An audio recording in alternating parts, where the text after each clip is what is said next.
I have always been fascinated by murals. They play a crucial role in communicating to society. I have always wanted to learn more about how the public interacts with art, especially those in public spaces. We visited Jimmy Baptiste's mural at the Byward Market. My name is Jimmy Baptiste. I'm a graffiti artist, illustrator, art facilitator, father. Since I'm a black person, I always try to put black and people of color in my mural because I understand and I know the importance of representation in the world. On the night of August 21st, 2022, the mural Stronger Together, painted by Kalkidan Assefa, Alan Andre, and Jimmy Baptiste, commissioned by Algonquin College, was defaced. We painted a huge mural that was 27 feet long around the theme of inclusion, racial equality, representation, and so on. And in the mural, we have different faces, indigenous faces, people of color, and white faces. And on the mural, only the indigenous faces and the black faces got thrown some liquid on it. And that one of the reasons why I thought it was interesting is because it did spark a conversation of acceptability in the community that's mostly white, of having a mural that is mostly people of color, because Pembroke is a big community, but most of the mural are just white. All the mural are just white, just to be clear.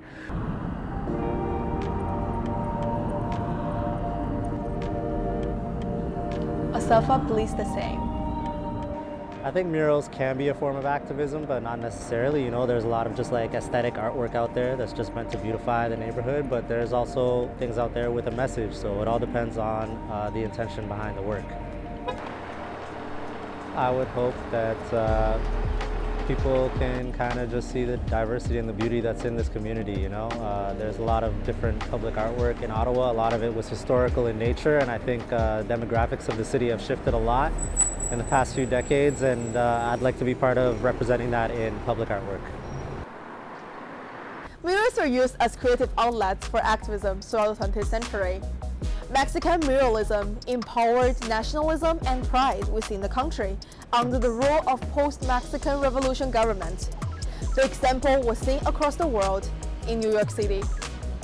Diego Rivero created a commissioned fresco at the Rockefeller Center in New York. It was criticized as being representative of anti-capitalist propaganda. The mural was destroyed shortly after. We spoke with Emily Putnam, the PhD candidate and instructor in art history at Carleton University. She said during the World War II period, Pablo Picasso painted Guernica as a protest mural to criticize the bombing of the Spanish town of Guernica by Nazi German and Fascist Italy. In the 21st century, mural continues to convey similar messages throughout creative activism. Murals and creative activism are still used in very similar ways. Sometimes we think about these things enough that we begin exploring these ideas and we begin learning about issues and crises and areas of inequality and injustice that we wouldn't be confronted with. In 2015, two artists, Kalkidan Assefa and Alan Andre, created a portrait to honor and remember Sandra Bland after her death in police custody in the United States. And so that was quite a prominent example, especially as we started to see the rise of support for the Black Lives Matter movement. Putnam emphasized that sometimes art isn't for everyone, but that doesn't mean it's not for someone. We are not going to be on the same page about everything, but it's possible that through art we can begin to find a common ground, because you're engaging people and you're bringing them in and sort of pushing that boundary through something that is very usually visually colorful, and that welcomes us in for the dialogue. We continue the dialogue with the public.